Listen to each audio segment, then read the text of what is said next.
Most producers have heard about herbicide-resistant weeds, and some have experienced the problem firsthand. If you haven't, you should feel lucky. It's to your benefit to delay the occurrence of this issue on your farm.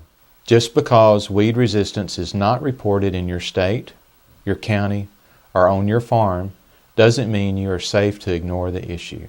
How many escaped weeds do you want to see before you think about resistance? Let's hear from producers across the Cotton Belt on how resistant weeds have impacted their farm.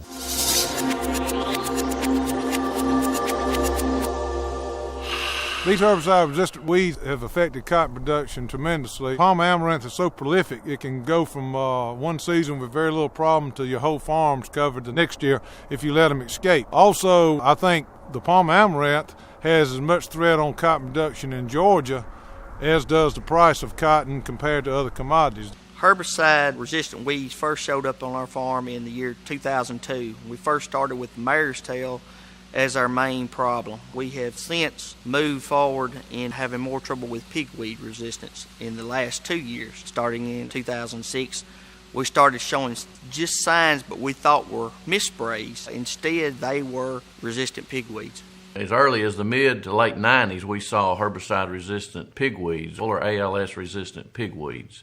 And that's what drove us to begin to look for other technologies. And so I'd say from the mid-1990s on, we begin to see different resistance to different chemistries. Of course, the big one was glyphosate resistance, which is facing us now. First resistance we've seen to glyphosate has been horseweed or mare's tail. And we saw that probably in 2000, begin to see a little bit of it in 2003, suspected it in 2003. 2004, we were sure that we had it. 2005, it was full-blown. It was everywhere. We had to change our production practices completely. Herbicide-resistant weeds are starting to affect our farm. We're having to get hand labor to go in and clean these situations up. We're starting to have to look at other crops that we can substitute in on those particular fields so we can change the chemistry up to try to eliminate this problem before it gets widespread.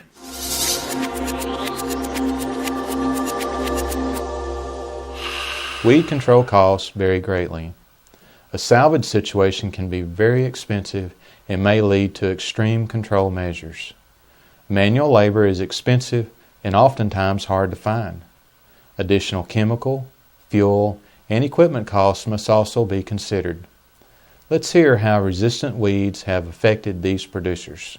Our resistance problem started in 06, and in 07 we kind of got out of hand with us. In 08 we were determined to, if it was overkill, not to have the problem or try to control the problem.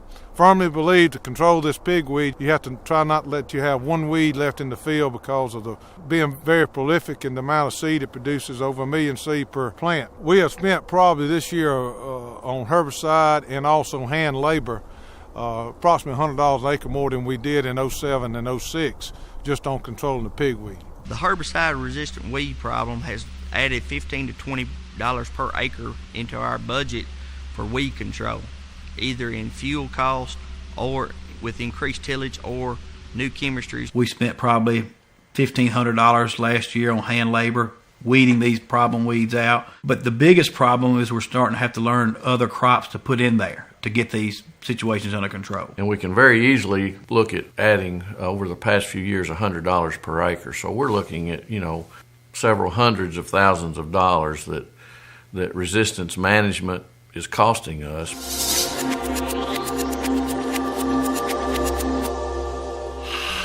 You go from having one pigweed to having a dozen into 3 dozen, and it just multiplies. And before you know it, you're going looking from a 5-acre farm to a 150 or to 300-acre farm completely out of control. And there's nothing you can do to control it. Talk to people who in the southeast from Georgia, and they will tell you they're hardtails. And it's nothing that you want to have to fight every day in your area. Be proactive. Go to these meetings. Understand what is out there. New chemistries that are coming that maybe you'll have to go back to the ways you used to farm of using more tillage.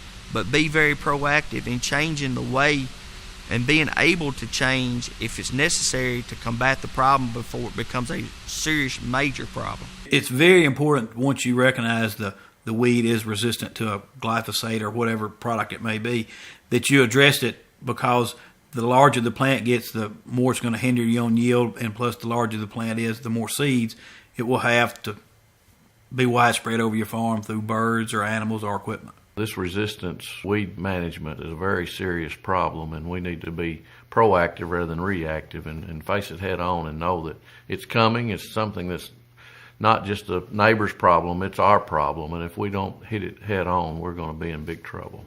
When you see that one spot in your field with one or a few remaining weeds, do you tend to think of first signs of resistance, or do you pass it off as, it's not too bad?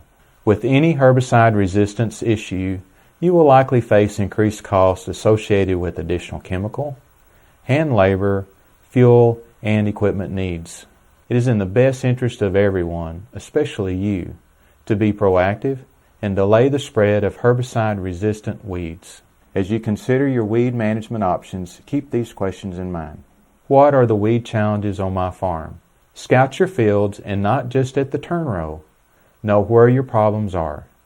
You need to scout the whole field. What are some best management practices? Proper application is important. Make sure you always read and follow the product label and rate recommendations, including using the correct spray nozzles, pressure, and water volume.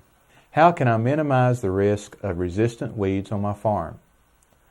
Always evaluate the field after each application to manage your weeds.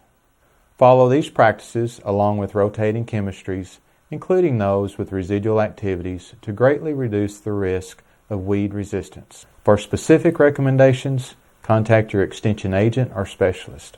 Also remember, no product is resistance proof. Know your tools, their strengths and weaknesses. Manage your options to preserve the tools you have, because if they are lost, there are currently not many new options coming down the road. The cheapest and most effective long-term strategy is to be proactive. Speed and convenience may be desired, but cutting corners doesn't pay when it comes to weed resistance. What you save 1 year could cost you down the road. Next time you see this, what will you do?